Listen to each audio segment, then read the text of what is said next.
Hey guys, what is going on? In this video, I'm covering a quick topic that all of you in dropshipping need to hear. If you're brand new and haven't started yet, but you're thinking about getting started, also watch this. But if you are experienced, if you're currently actively dropshipping, this is a definitely must watch. Even if you're not skilled in anything, definitely check this out. I just want to cover exactly what a payment processor is, how they actually work, and how to avoid a lot of the issues that many people who scale to big numbers experience. Stay tuned.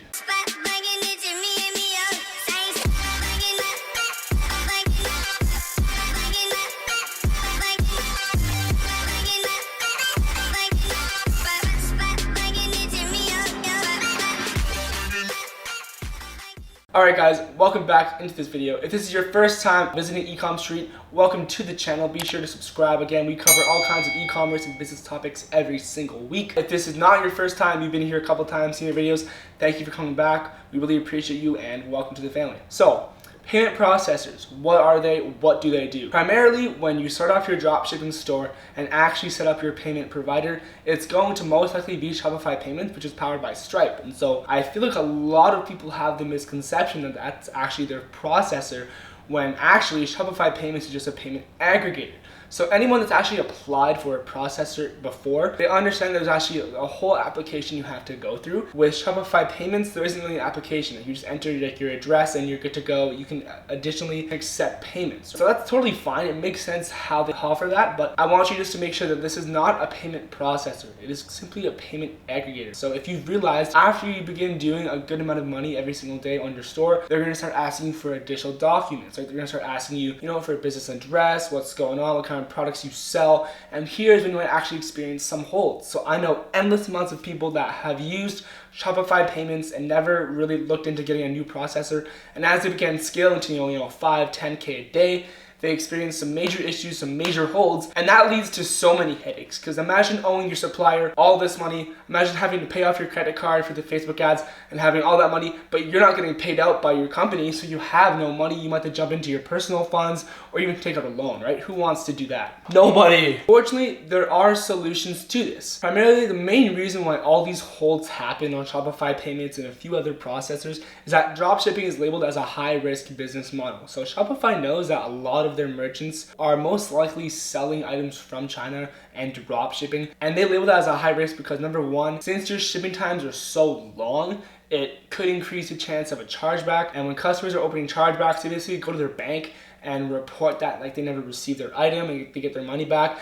And no processors want to have a super high chargeback rate. Like the main processors, like they want to like keep like the experience with their customers as low as possible and not support merchants that are labeled as high risk. So that's why a lot of the times they'll hold your money to make sure that you're actually like doing logistics correctly and shipping out orders on time and everything. And so they'll hold a lot of your money for at least 90 to 180 days just to make sure that you're doing that. And if if there's still more issues and your chargeback rate doesn't actually drop below 1% for most processors, they'll hold your money for even longer or perhaps even ban you from their services and just give you the boot. But fortunately, there are some high-risk processors out there that allow you to have a higher chargeback rate. They understand what dropshipping is. It's kind of tailored towards dropshippers just like us. So they understand that you're getting items most likely from China, shipping it overseas, all that, and that your times are usually longer. And so they're gonna offer you a much better quality of services. Sometimes they do charge you an upfront fee.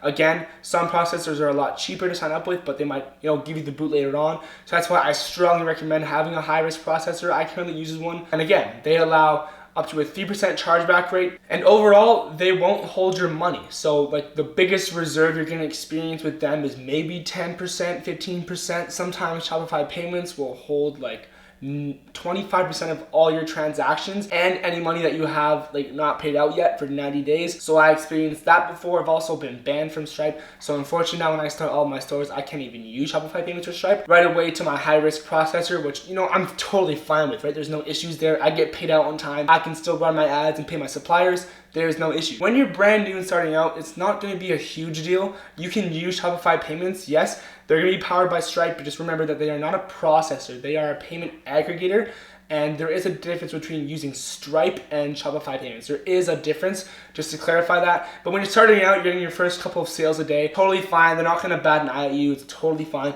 But once you start doing a couple grand in sales every single day, say your customers are from a different country besides the US, they might ask for some additional documentation. And once you see that red message on your Shopify dashboard, you're really gonna wanna be on top of like having a plan B and having that high risk processor, on the back end. And so we're gonna refer a couple in the description below. We really do recommend that you check it out. There's no affiliate program going on here. I have no correlation with them at all. I know that they are good. I know many people in this space who do high volume using these processors. So we're gonna drop them all below. You can check all of them out. Again, depending on where you live, their services may or may not be available to you, but regardless, it's just good to know and see what the rates are, right?